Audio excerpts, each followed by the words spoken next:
One of the very hotly debated topics among people who do business in China or live in China as foreigners is China still a welcoming place for foreign business people and foreigners in general? So in other words, does China still want foreigners, and does China still need foreigners, which are two related but slightly different questions. 2025 is a particularly good year to look at this question for a number of reasons. So first of all, China started its general opening and integration into the world economy a little bit more than 25 years ago, but talks for the accession of China into the World Trade Organization, the WTO, exactly 25 years ago was a huge step forward in China's integration into a global commercial system. This is number one.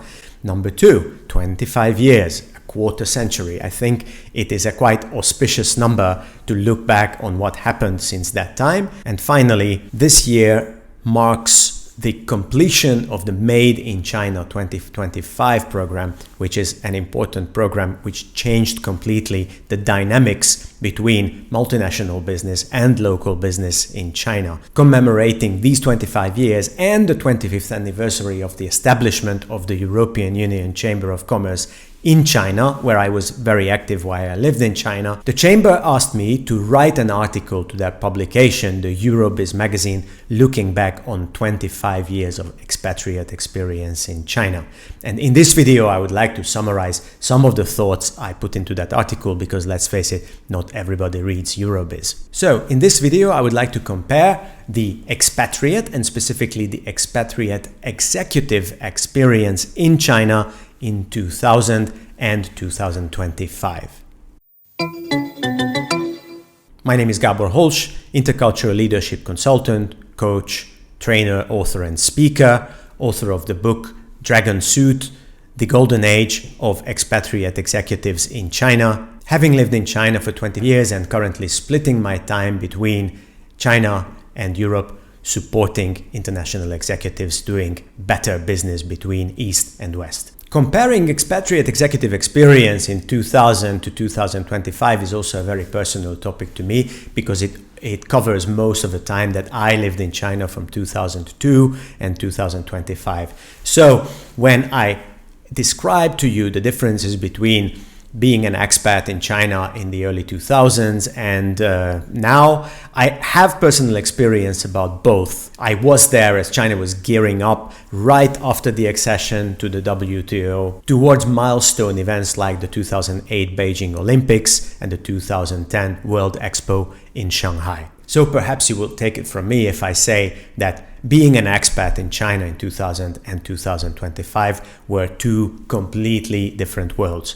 I am going to attempt to compare these two eras in China for foreigners and for expats along three topics. The first one is going to cover the reasons why foreigners decided to go to China 25 years ago and now. The second is going to consider how expats lived and worked in China in the early 2000s and what are the differences when we look at the situation now. And finally, I am going to look at how China expat assignment, which typically lasts for 3 to 5 years, fits into the longer career path of international managers and where usually they go and how they use their China experience once they leave the country. Once I arrived in China in 2002, I very soon started coaching and advising international executives who came from the West, typically Europe and North America, in trying to work more constructively, more smoothly, and sometimes more enjoyably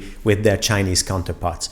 Please remember, at that time, China's GDP was roughly the size of the GDP of France. China had just joined the WTO, the World Trade Organization, and when we went out for a drink in the evening with other consultants and business people, we sometimes talked about how many of the Fortune 500 companies had already set up an office in one of the major Chinese cities. One of the things, obviously, like in any other expat communities that came up, is why did you move to China? I found it a fascinating topic because I spent my days having conversations with these international managers as a coach and advisor, sometimes as a trainer. Very soon I found out that I don't just have to rely on what I hear from these people, but also there are organizations who consistently research the reasons why expats move to one country or another, like HSBC, or the organization called Internations. And if you looked at those surveys around 2000, or you retroactively find them on the internet right now, you will find that people move to China for three particular reasons, which are connected to each other, but also they can be differentiated. The first one was that China's stellar economic development, which occasionally exceeded the GDP growth of 10% per year, basically made it very, very easy to build a very dynamic career in China.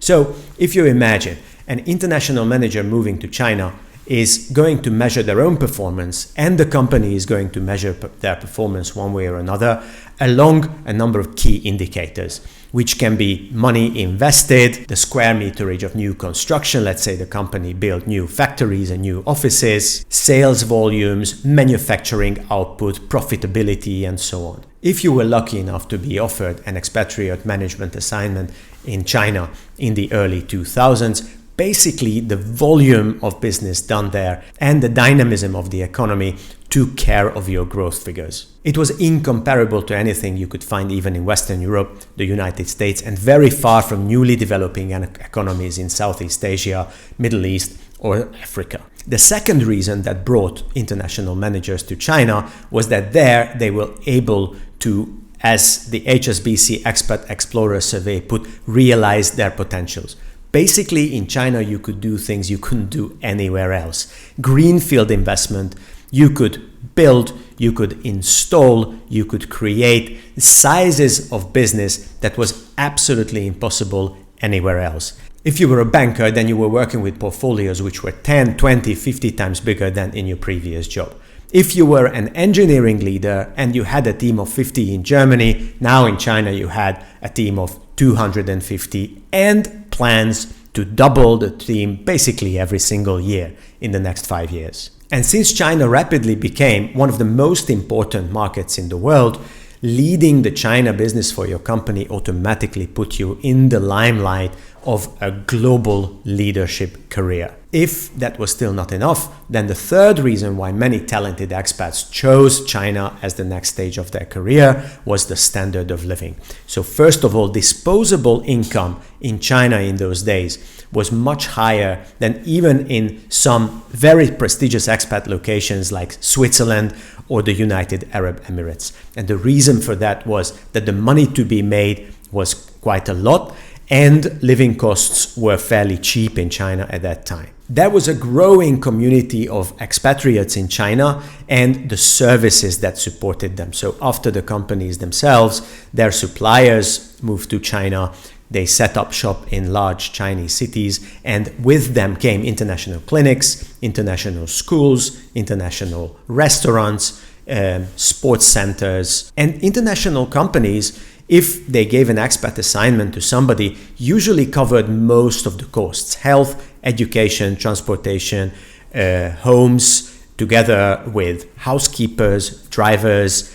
And in some cases, which was a little bit funny to me at that time, not only did the company cover everything from the relocation to education to healthcare and even entertainment, but also gave people a so-called hardship bonus. Because at that time, China's development had just started.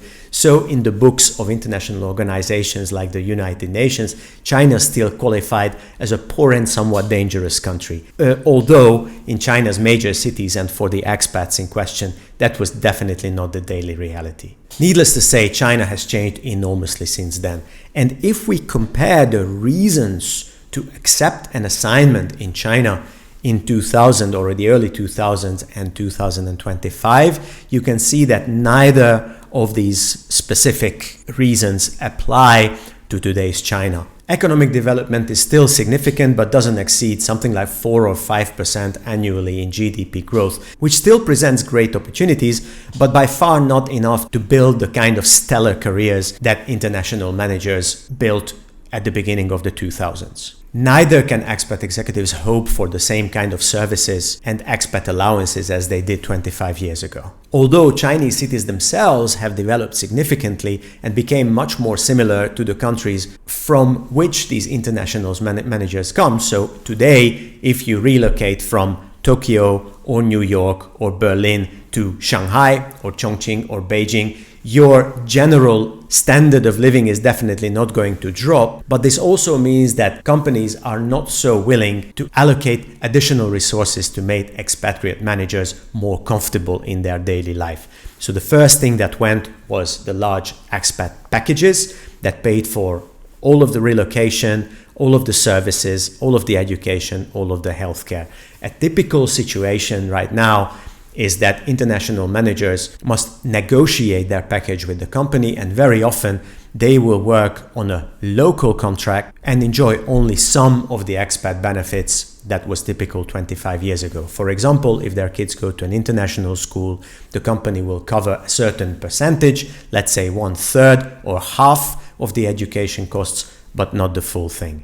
Each of these employees is going to have health insurance, but not the kind of premium health insurance that used to cover anything from dental to all the outpatient services. Another big change in terms of quality of life is the size of the expat community in China. You see, right before the pandemic, if you looked at the statistics at something like 2016 or 17, the official statistics said that there were about 1 million foreigners in China. And if you track the same numbers across and after the pandemic, what you are going to notice is that the pandemic itself in 2020 and 21 and the large post-pandemic lockdowns in major Chinese cities decimated the expat population in China. The number of foreigners, which is officially tracked in China, went down first to something like 850,000 in 2020, and according to the number of residence permits issued since then, today down to something like 700,000. That is a 30% drop, which is big. But this is just the number of foreigners. And international companies and chambers of commerce estimate that a number of expatriates, the people who come to China specifically for work employed by multinational companies, dropped much more significantly than the number of foreigners in general. So the most reliable estimates is that 40% to half of expat managers have left China since the beginning of the pandemic. Why this is very important is that most newcomers, when they arrive in a country like China as expats, they don't speak the language, they don't know the local circumstances, they don't have friends. All they have to rely on is the company itself. And the larger the expat community that they arrive in, the smoother the arrival and the integration is. The quicker their kids are going to find friends in school, the quicker they are going to find suitable options for entertainment, for healthcare, for sports, and also build a healthy professional network on which their success depends. And in China today, especially after many years of so-called management localization efforts, when jobs previously held by expats are deliberately passed on to local Chinese nationals by the companies, has shrunk the size of this expat population significantly. Great for people who want to immerse themselves in Chinese culture, learn the language, and live their life more similarly to local people, but not very good news to career expats who are moving from country to country and they would like to arrive and quickly build up a comfortable but international lifestyle as soon as possible for the 3 to 5 years that they would stay in the country. And finally, let's look at what has changed in the last 25 years in terms of what expats do once their tenure, their contract expires and it is time to look for the next step in their careers. China in the early 2000s was booming with opportunity. I still remember those times, and wherever you looked, there was business. Between 2000 and 2010, China multiplied the size of its economy. It hosted an Olympic Games. It developed a space program. It hosted a World Expo. It took leaps in terms of the technology that you used. So it was a really fun place towards, let's say, the early 2010s. One of the consequences was that international managers who arrived on expat packages at the beginning of the 2000s were really reluctant to leave in, let's say, 2010 or 12 or 14. Consequently, many of them convinced their company to switch them from an expatriate contract to a local contract, which meant they lost a little bit of money, but they had the opportunity to stay and keep building the dynamic career that they had built for a few years before that, or even left their international company and became entrepreneurs or took employment in another company so that they could stay on different terms,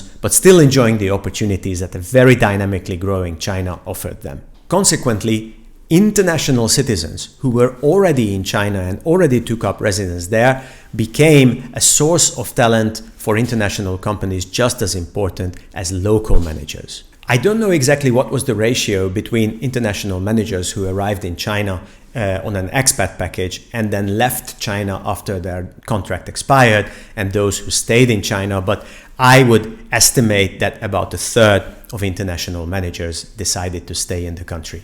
Let's look at those who left. Now, you have to imagine that at that time, China was much more integrated into the global circulation than today. First of all, the Great Firewall, which is a system of internet and IT restrictions that separates China from the rest of the world's digital infrastructure, was only installed or at least strengthened to the point where many of the commercial and entertainment applications are inaccessible in China today, was only strengthened to the point where it is now around the 2008 Olympic Games in China. Before that, transferring data between the China branch and headquarters or other locations, connecting the databases, the ERP systems, the talent bases, and also communicating with the rest of the world from China using whatever, LinkedIn, Facebook, and any other of the apps that existed at that time was much easier. And one consequence of that international managers who left China and they went back to headquarters or went over to another branch of the company experienced a much smoother transfer and a much higher visibility of their results, their accomplishments in China.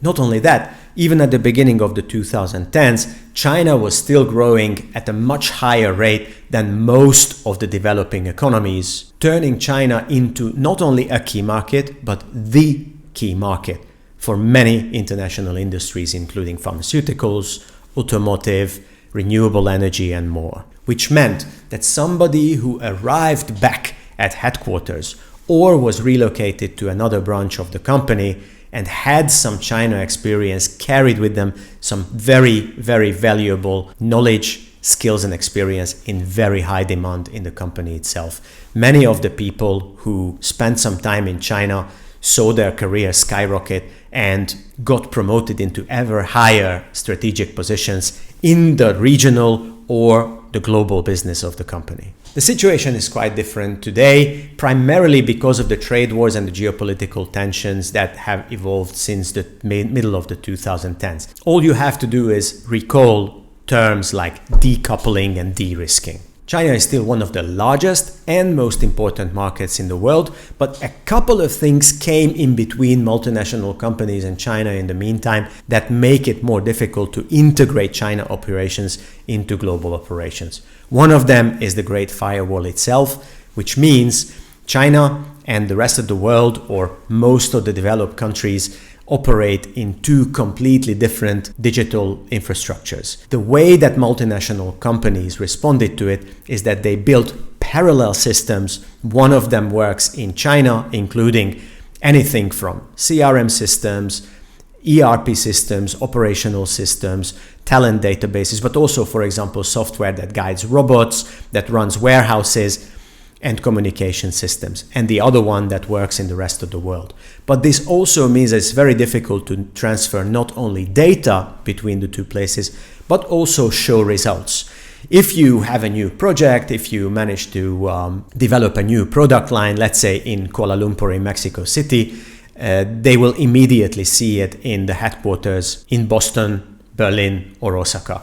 If the same happens in China, then the transfer of data and news is a little bit harder and a little bit slower. Another interfering factor is China's political direction towards self-reliance, and the best illustration of that is the so-called Made in China 2025 program, which was inaugurated 10 years ago with the intention to increase the market share of local Chinese companies in key industries, including technology, energy, mobility, and so on. The Made in China 2025 program was a success in the sense that it really rose the share of local Chinese companies in key markets that were previously dominated by some large multinational companies, but it also shook the trust of multinational executives in the predictability of the China market and significantly increased the competitive pressure on some of the largest companies in the world, whether they made energy equipment, cars, pharmaceutical products, or provided professional services in China.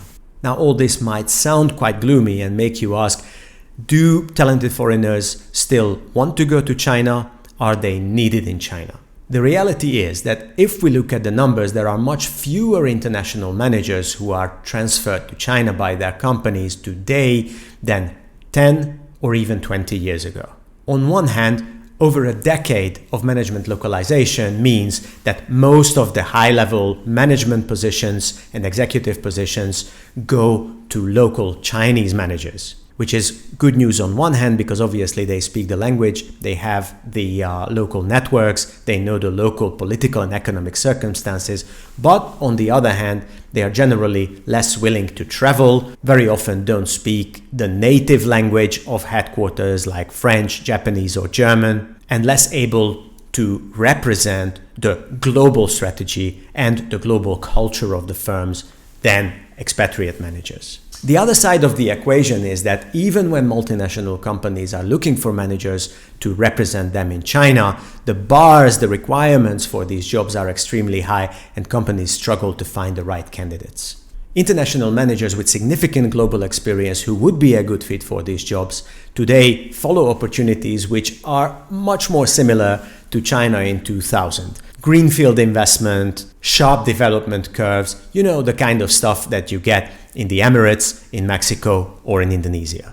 In the meantime, if you ask international managers who work hard to move to China and they are able to move to China, you will find that their reasons to move there have changed completely. Whereas in 2000s, the managers who really found their peace and found the opportunities that they looked for in China wanted high growth, wanted a high standard of expat living, and the kind of portfolio that would catapult them into high-level global positions.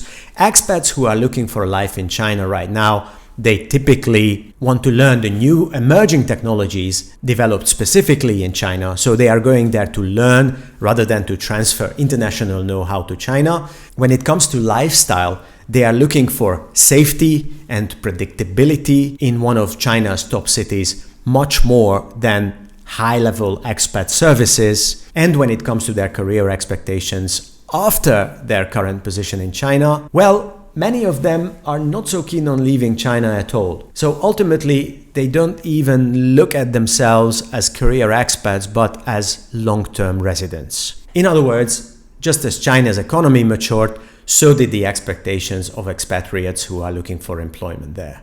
I hope this video was useful. If it was, please send me your questions or your comments. I'm going to leave a link where you can contact me directly in the show notes. Check out my book, Dragon Suit, The Golden Age of Expatriate Executives in China. And if you want to go a little bit deeper and want to work with me as an advisor or a coach, check out the links and either send me a message, check my coaching and workshop programs, or see the link where you can schedule a free 15-minute call and discuss whichever issue you would like to discuss. Thank you very much for your attention. Find me online and drop me a line.